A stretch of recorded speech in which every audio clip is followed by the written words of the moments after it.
So we're going to make fish and chips. It's a little bit different from what you're used to, but it tastes fantastic. And for the chips, I'm going to use celeriac. It's a pretty ugly looking vegetable, but it tastes fantastic.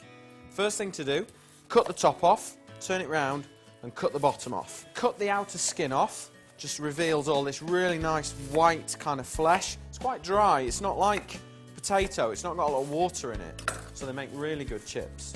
Cut them into centimetre slices, all the way through, and then kind of take half of them, put that back together, cut them into what you would normally expect chips to look like. So I've got a baking tray here.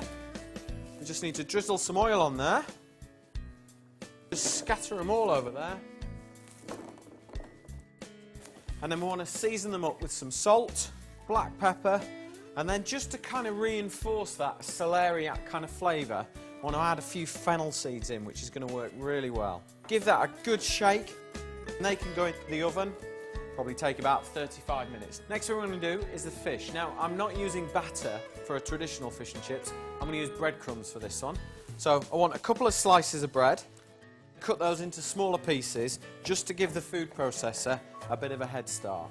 And then I've got one of these little handheld ones here, in with the crumb, and then I'm going to flavour that with some herbs. So I've got some tarragon, parsley for a good bit of vibrant green colour. So on with that, and then blend that up.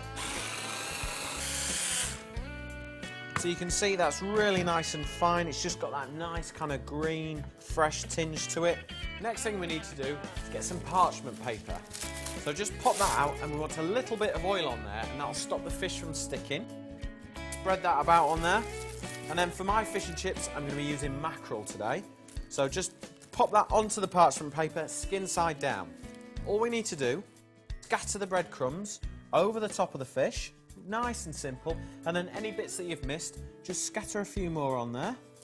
Press it down till it's completely covered. No need to worry about egg washing, flouring, because we're just doing the one side.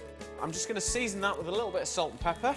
If you bring your celeriac chips out of the oven, these are just starting to soften and get crispy on the outside. To make this really easy on washing up, is move the celeriac chips down to one side. We'll just take this, pop it there, and then we'll put the whole tray straight back in the oven for another 10 minutes, 12 minutes maybe, till the fish is cooked. There we go, all cooked. And what better way to serve fish and chips than in some paper? So lift the fish out, and then big pile of these lovely chips. Stick them on there, and a nice wedge of lemon to go with it. It's perfect. And then just a little bit of parsley, something like that for some colour. And there you have it, my perfect fish and chips.